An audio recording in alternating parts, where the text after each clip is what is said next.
but then also to always know that you could never understand their experience. And that is both, I mean, to me, that's beauty, because that's the case even if oppression didn't exist. Like, there's no way that we could fully understand the experience of another human being. And that is what makes us grow. It's what, like, makes us create new things, and to be able to learn through difference, to connect with each other through different experiences is a beautiful thing. You are listening to The Creative Impostor, episode number 46.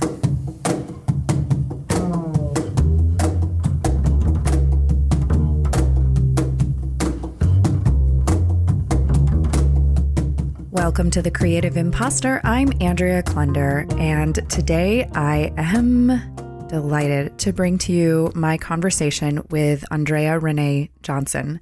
Andrea Ranae is many things: a coach, an activist, an agent for social change. She is a brand new podcaster, but she is no stranger to speaking publicly on the issues that matter most to her.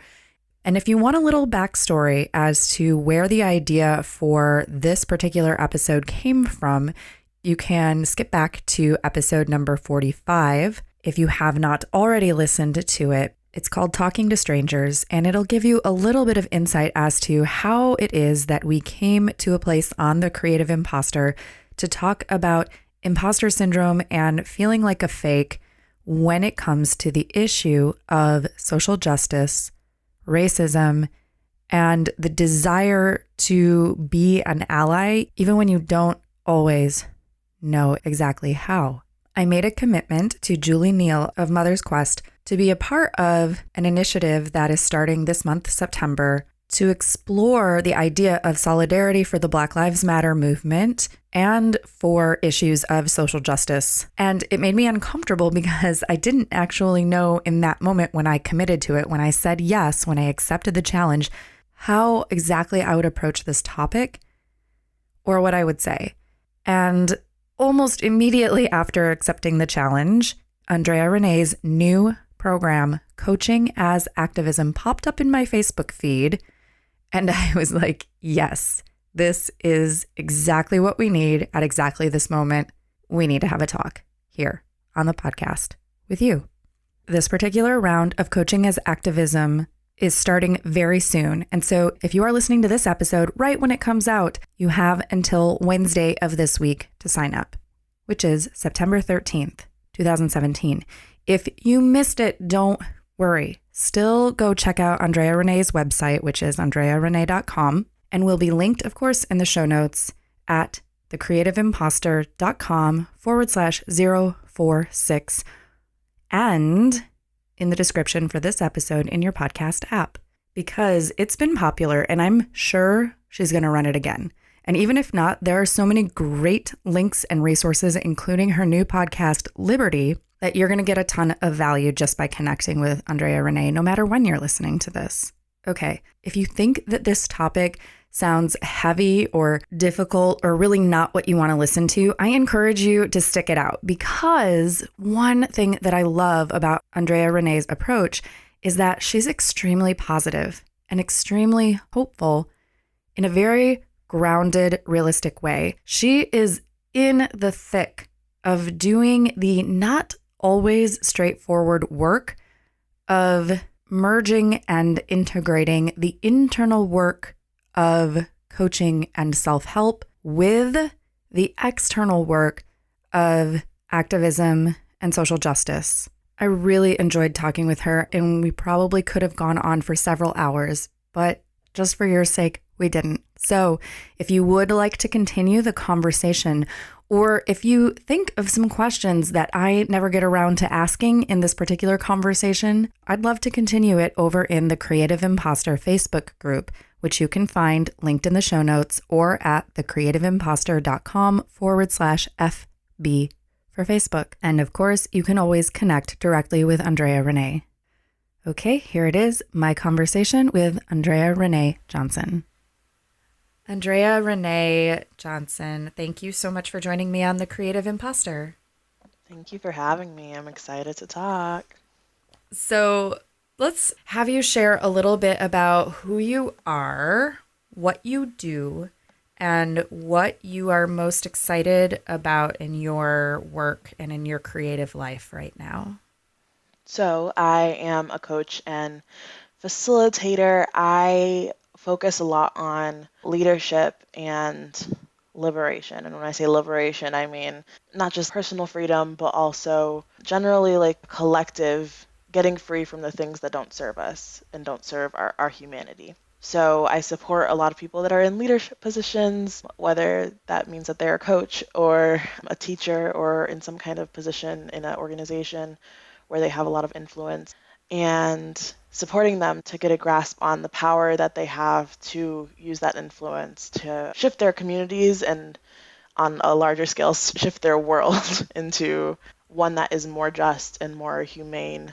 So I am the creator of a program called Coaching as Activism that supports coaches and healers and transformative leaders to bring social transformation lens to their work. And then I'm also the co-founder of an organization called Whole Self Liberation, which supports and just offers a resource for people, no matter what they do, supporting them to just like unpack and heal and unlearn the toxic and harmful and oppressive things that we absorb when we're little kids and as we grow up and just live in the society, the things that keep us from connecting with ourselves and with each other and with the earth. All of that to say, I'm really excited about the things that I'm doing. For me, it feels like I can be creative and that I'm able to do something. I'm able to do like my part in making this world a better place.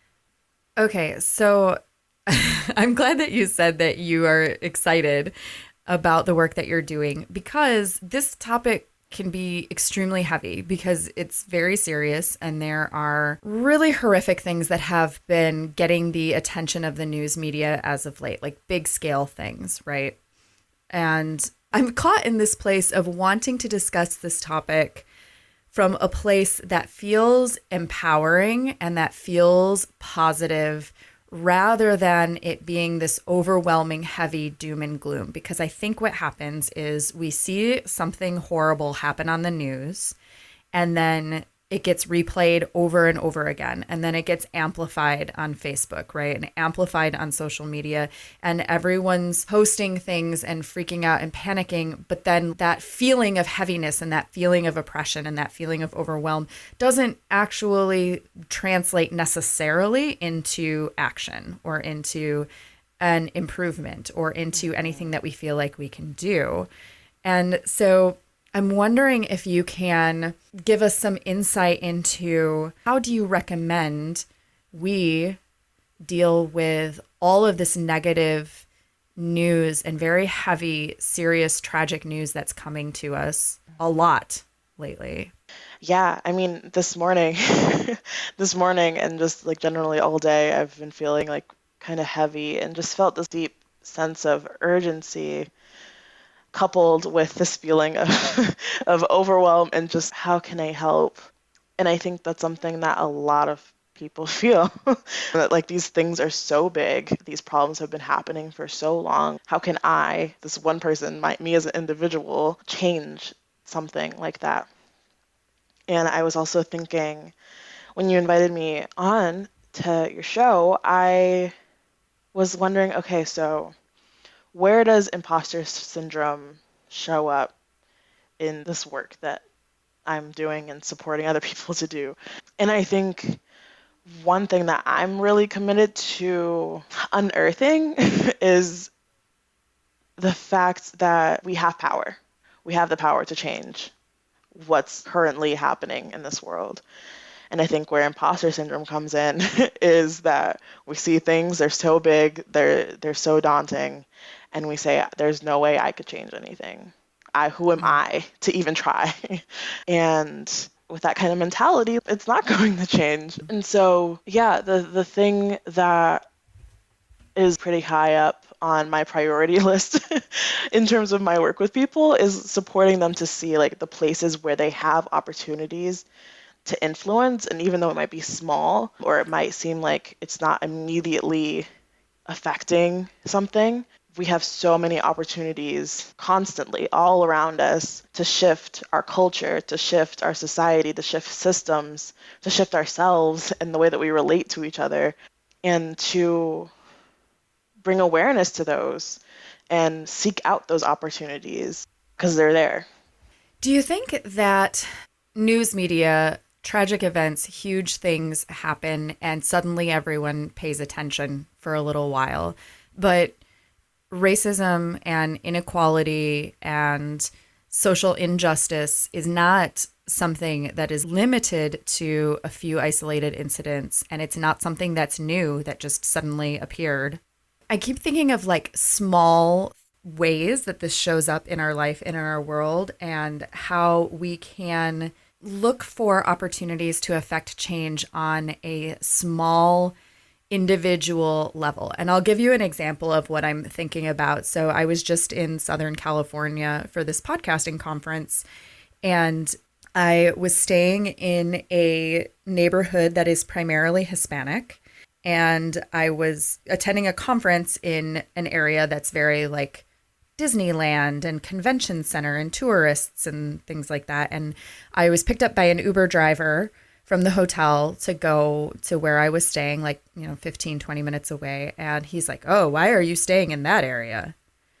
And the driver was like a white middle-aged man. And I didn't know why he said that, because I couldn't see anything wrong with the area that I was staying in. It seemed like a very family-centric neighborhood. It didn't feel dangerous or sketchy or anything like that to me. It was a well-maintained neighborhood.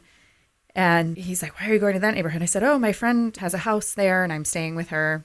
And then he proceeded to make a series of very oblique kind of racist comments about, "Oh, those people that live in that area are like this." I think I made a comment like, "Oh, there's a lot of people out and about today." Once we got to close to where I was staying, "There's a lot of people out and about today." And he's like, "Yeah, that's how it is with these people." I was so shocked by how he was talking to me. I wanted to call him out on it, but I also was like, I'm not trying to pick a fight with my Uber driver right now. I'm just trying to go home.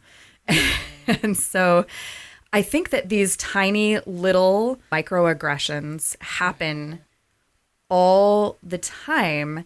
And I feel like there's a real opportunity there to be aware of them and to take some kind of action on that tiny granular scale. But like in that moment, I didn't say anything directly to him because I was so shocked and I wasn't sure what to say. And then I also was thinking like, oh, I'm going to give him a bad review and I'm going to cite racism as the reason I'm giving him a bad review. And then I was like, well, that seems weird too.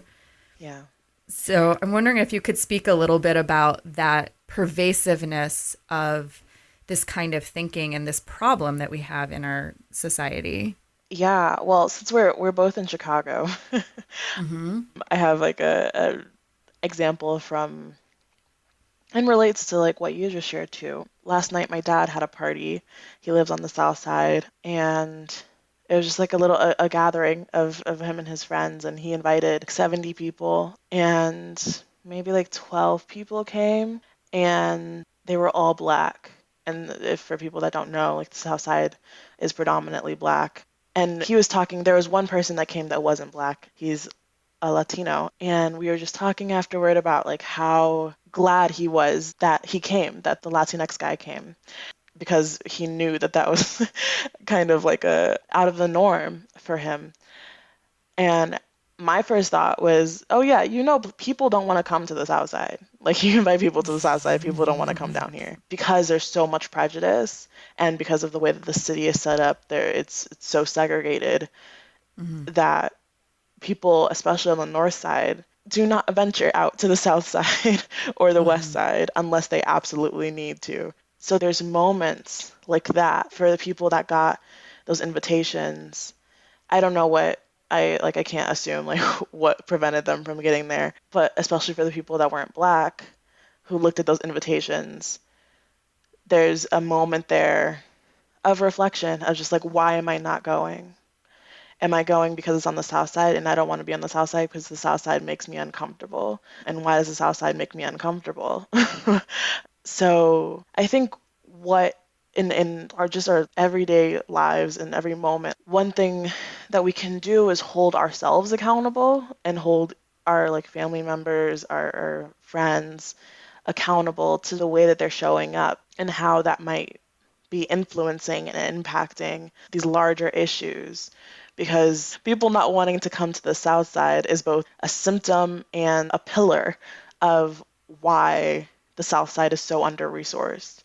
And so that's just like a tiny thing that exists probably in a lot of big cities where the population is kind of segregated. Mm-hmm. But I think if somebody says something about trans people or like what's going on right now around DACA and undocumented immigrants, really one having just having the conversation, like not avoiding talking about these difficult, hard things, especially if they're not affecting you, that's you definitely need to be talking about them. Because just because they're not affecting you doesn't mean that you're not influencing them.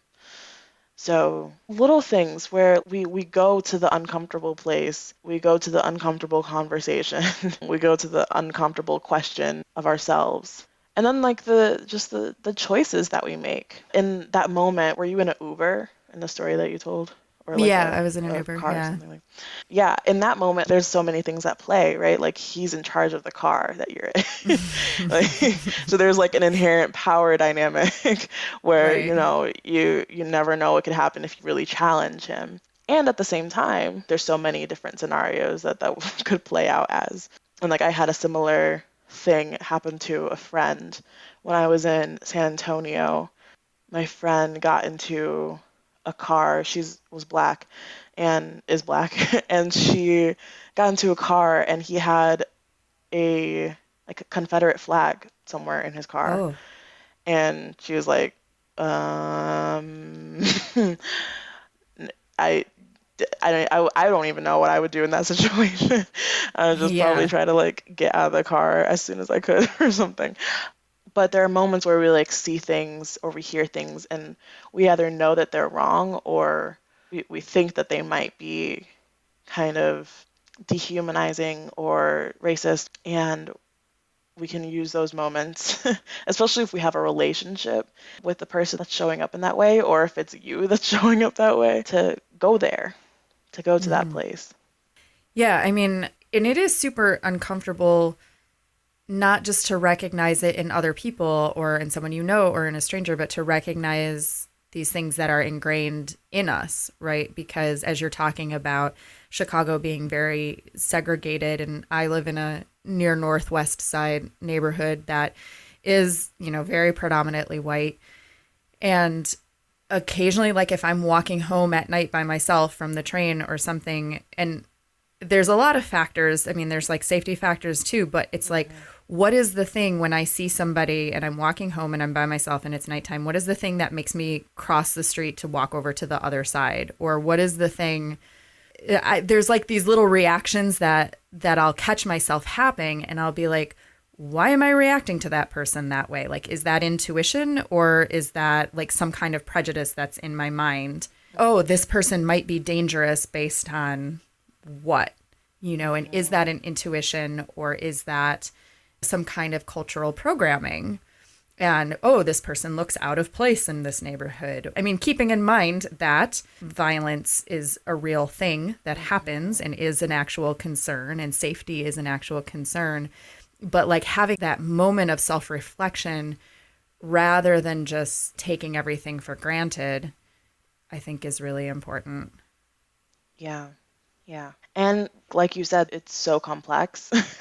Like it's never just good or bad, racist, not racist, whatever. There are so many like little nuances in everything because that moment where like you cross the street because somebody is coming your way, that's real. For those of us that are women or femme, we kind of have to be vigilant. That's what we're taught to do to survive in the society is be aware of our surroundings when we go out into the world. And at the same time, like what else is at play too? And I think that's one of the other things that's really important to me as I approach my work and just approach my relationship with myself is that I hold that complexity because getting stuck in the binary of good person, bad person, right, wrong, does not help at all. It Mm-hmm. is not conducive to my awareness, my understanding, my growth, because there's no such thing as completely good or completely bad or completely right or completely wrong. And we're so complex as human beings to try to fit ourselves into either of those things can be dehumanizing to ourselves, can ask us to not fully see the whole landscape of what we're looking at. And so let's talk about this idea that you had for coaching as activism, because you are a coach, and I have a lot of colleagues in my life who are coaches of some sort, like coaches, business coaches, spiritual coaches, financial coaches, all kinds of coaches. Coaching's the hot profession these days. But this idea is coaching as activism. Two questions right away. One question: how do you define activism? If you were to give us a clear definition of what that means to you. And then two, why did you decide to focus in on the coaching industry and people who are in this type of leadership position for this program? So, activism, it's so funny. I've been answering this question so often, and nobody's really asked it of me up until like this past month. So, activism, often when we think of activism, we think of like protests, direct action, Mm, organizing communities, petitions, things like that. Those are all activism. I also believe that things like parenting, art making, writing, teaching, just generally how you show up in your everyday lives can be a form of activism as well. So I think of activism as actively dismantling things that don't serve us in our society or in our communities, and also creating and cultivating either like new ways of being or new systems, new structures that better serve the collective, the community. And that shows up in, in so many different professions, so many different places. So I kind of take this broader view of what activism can be, because not everybody can go out into the streets. A lot of people can, but a lot of people can't go out into the streets and protest and put their lives on the line in that way. And with this program and my focus on like this industry of coaching and healing work, I grew up in this world. I grew up in personal growth industry world. My dad is a coach and has been most of my life, and it's been a really important part of me forever.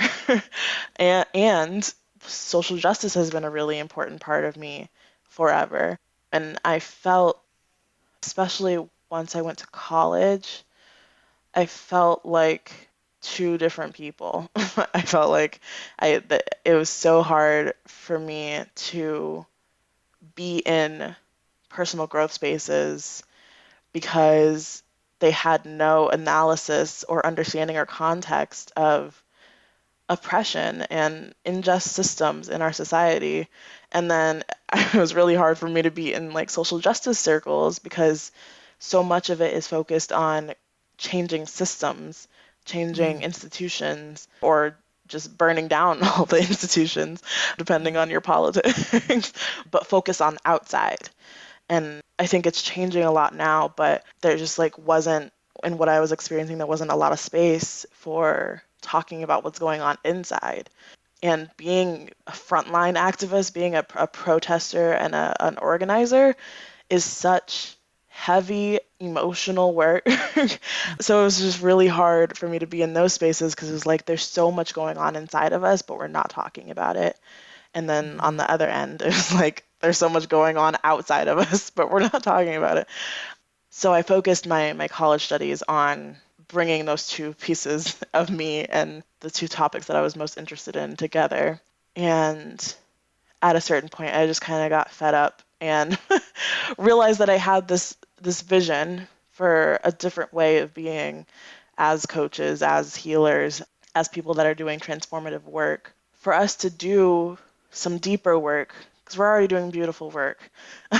But there's things that we're missing when we don't bring in what's happening in the systems that we navigate within on a daily basis. So that was kind of like why I wanted to focus on it, because I'm a coach. And this has just been kind of my journey of really being my whole self, because it felt like I couldn't be in either space, personal growth, social justice. And after I wrote this blog post called Why the Self-Help Industry Isn't Changing the World, I realized that a lot of people felt similarly. A lot of people were like, whoa, me too. I've been feeling like I can't be both as well. So then I created the program, and here we are.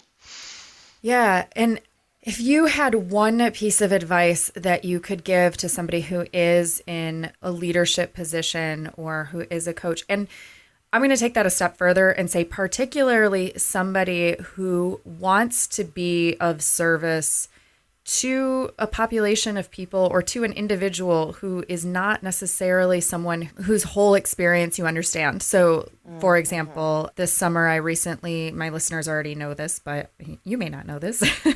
This summer, I recently started a program in a Southside Chicago public school for high school students to teach them how to make podcasts. And these are also students who have diverse learning challenges and special needs. And so there's a few things there. I know how to make podcasts. I know how to teach in general, like, teaching pedagogy. I do not know what it is like to be a young Black man growing up on the south side of Chicago in a below the poverty line family who has been diagnosed with autism. But that is my student. And sometimes they want to talk about things like our president, or they want to talk about things like what opportunities are available to them after they graduate from high school. And there's the upbringing that I've had, with a certain amount of privilege that I need to acknowledge, where I'm like, you can be anything after high school. You can do anything. And that's not actually always true. And so for someone who's like navigating or wanting to be more skillful in navigating being of service and being able to be a leader and a teacher and a coach for individuals who may have a completely different background and a completely different experience of oppression or of injustice, what's like the first piece of advice that you would give somebody? Ooh, yeah. Well, three things came up, or maybe it's more than three, but my first thought was listen. Like listen to the people that don't have the same privileges that you do. Listen and take it in and apply it. Listen to their experiences. And then also to educate yourself on the realities that they're facing. But then also to like never get so comfortable that you feel like you do understand their experience. To always know that you could never understand their experience. And that is both, to me, that's beauty, because that's the case even if oppression didn't exist. Like, there's no way that we could fully understand the experience of another human being. And that is what makes us grow. It's what, like, makes us create new things, and to be able to learn through difference, to connect with each other through different experiences is a beautiful thing. So to just like have that self-awareness that if you have privileges that the people that you're trying to serve don't have, then you will never understand, and there will always be a power dynamic at play that can be used in a various array of ways. But as long as the systems that are affecting them exist, there will always be this power dynamic. In the example that you gave, just in that like one sliver of it, you being a white woman, him being a Black boy or a Black man, there's a power dynamic there. And to not veer away from the power dynamic, but to just hold it and flow with it, and keep your awareness on it so that you can use it in the places where that Black boy may not be getting treated the way that he should be treated, or where his voice, in the system that you exist within, will not matter as much as yours. To find the places where you can use the power that you have, the privilege that you have, to benefit them, but then always coming back to like listening to their needs, listening to what Mm-hmm. they're asking for. Because a lot of times what can happen is, people hear about or learn a lot about a specific issue that's happening in the world or in their country, and coming from a place of privilege, they decide to go and try to implement a solution without really getting an analysis of whether or not the people that you're trying to help actually want that kind of help. And so to be aware of that too. That's a real thing. Mm-hmm. It's called saviorism. And it happens constantly, and it's gotten this country into trouble, and gotten this world into trouble in so many ways, because of people with the countries with a lot of power going into countries that don't have a lot of power or a lot of resources, and trying to help without really understanding what the people that need help need. Those are some of my thoughts. I know you asked for one. But No, I mean, if you've got another half hour, I mean, we can just keep unpacking your brain, yeah. because this is all really good and really helpful. And it's very helpful because I think sometimes there's this whole idea around privilege, and so I just really briefly, I went to the Women's March in Washington, D.C. right after the election, and I'm not somebody who typically would consider myself to be an activist. I'm not somebody who goes to marches. I'm not somebody who does that kind of stuff typically. But I was like, let me try this. Let me see what this is like. And there was a lot of racial tension happening within the people who were gathered for the march. And there was a lot of conflict on that front that I didn't anticipate. I was like, I thought we were all here for the same thing. And I thought we're all like women standing together. And that was the whole beginning of starting to unpack this deeper topic of like intersectionality and feminism and things like that, and what the problems are with that. And the phrase that I kept hearing was people shouting at each other, check your privilege, check your privilege. And that phrase was making me so angry. And there was like two parts of my brain. Like there was the one half that understood why someone would say that to the person they were saying it. But then I was also resisting against that phrase. And so I love how you were kind of saying, like, it's not about trying to deny that privilege or trying to be ashamed of it or be guilty of it or whatever, but to acknowledge it actually and say, okay, I have this privilege here. Like, what can I do with it? How can I use it to benefit the whole of everyone that's here and not just myself? Yeah, and that's huge, is like to be able to acknowledge that you do have power, I think is really hard for a lot of people. Because I mean, one, to acknowledge that you have privilege.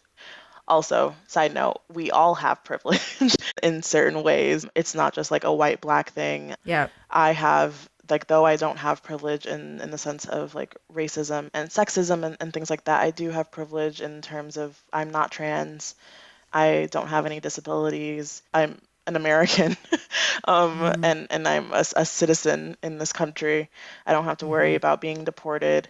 I've had a pretty well off education. I'm privileged in so many ways. So if there's anybody listening that's like, I'm not privileged, you are. Even if you've had a tough life, you've gone through a lot of things, that doesn't mean, having privilege doesn't mean that you don't experience any hardship. That's Mm-hmm. absolutely not the case. So, tangent. No, But that's important. but it is really hard because like we don't want to think that we've contributed to other people's pain, and we don't want to let go of these stories and experiences that we've had of feeling oppressed, feeling knocked down, feeling like, the world isn't here for us.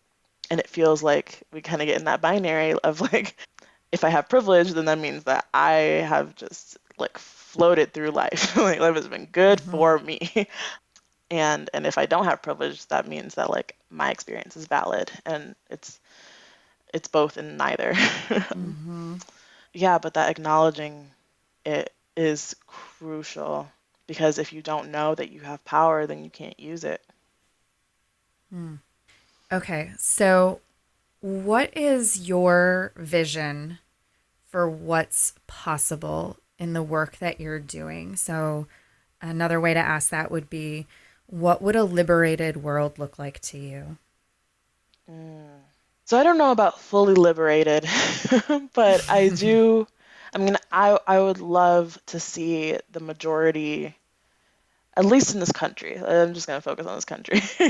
I would love to see the majority of this country like actively working on their own biases, working on they how they've learned to relate to people that are different from them, and seeing that change just in education because like we take on all of the stuff that is supporting things like transphobia and ableism and all of these things. We learn them through our family, through our school, through just throughout our childhood and then on. So I would love to see, especially within like educational spaces, especially with young people, actively working out all of that, the gunk that we have within our culture, within our society, about people that are different from us. And I'm seeing that a lot. I'm like really in awe of people that are like 13 and 14. My sister's 15, and just like seeing like Teen Vogue right now is just so on point with the way that they're bringing intersectional thought into their just into the way that they think. So that's a biggie. And just in general, yeah, I'm wanting to see us actively working on it. It doesn't have to be perfect, which is why it's hard for me to like think of a fully liberated world. 'Cause I don't know what that would look like. But having people committed to sincerely making this world a better place for the people that take the brunt of the crap that we have in our systems and institutions and whatnot.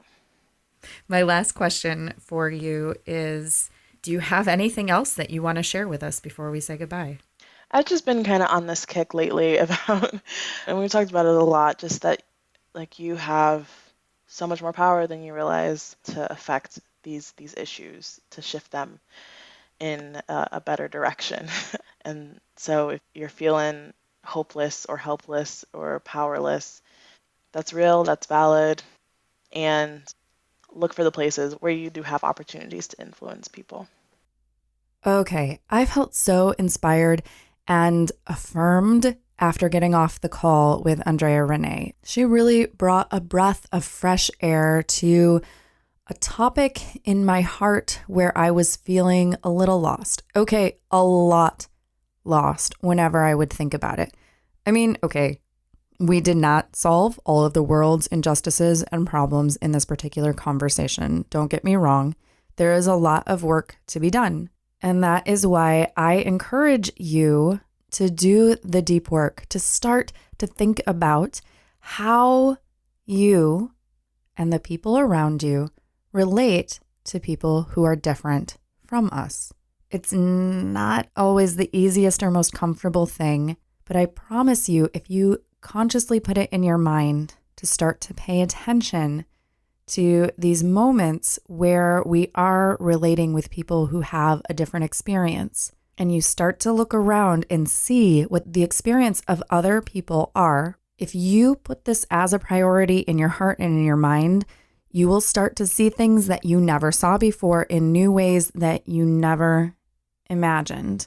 And you'll start to see, as Andrea Ranae said, the opportunities where you do have the power to affect change for someone, rather than feeling hopeless and overwhelmed.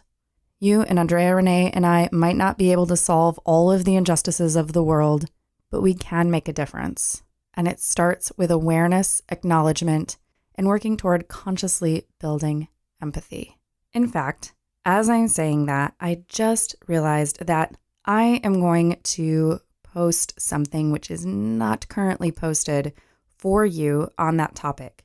And that is a guided meditation called Metta, METTA. And you will be able to find it at thecreativeimpostor.com/magic. Again, you can get that guided meditation from me that I just decided I'm going to post as I'm recording this at thecreativeimpostor.com/magic. I'd also love to invite you to check out Andrea Ranae's program, Coaching as Activism. This might be for you, even if you're not a coach. She's designed this program for anyone who is in a position of leadership or has the potential to be in a position of leadership. And that really means anyone who interacts with any other humans, by the way. Go ahead to andrearanae.com and check out all of the resources that she has available for you, including the Liberty podcast. I'd love to continue this conversation online with you and hear your feedback. What do you think? What are your questions? What are your thoughts? What are your observations? What resources do you have that I don't know about when it comes to creativity and social justice? What do creativity and social justice have to do with each other? A lot. I think the times that we're in right now call for us to be more creative in how we approach this topic and how we interact with one another on this planet. Okay, that's enough for now. All of the links for everything you need are in the show notes at thecreativeimpostor.com/046. If you are loving this show and loving the value, I'd love to know. And here's how you can tell me. You can post a review in iTunes. In fact, I think you can even do it from the Apple Podcasts app now. You could consider making a monthly contribution to my production efforts via Patreon with some cool perks and rewards. Link is also in the show notes. Or you could send me a message. There's a contact page on my website, or you can message me through the Facebook group. I'd love to hear from you, and I'm excited to continue this conversation throughout the month. This episode was mixed by Edwin Ruiz of Mondo Machine. Our theme music is by Jovia Armstrong. I thank you so much for listening, and I hope you have a week filled with opportunities to acknowledge and use your power and privilege for good.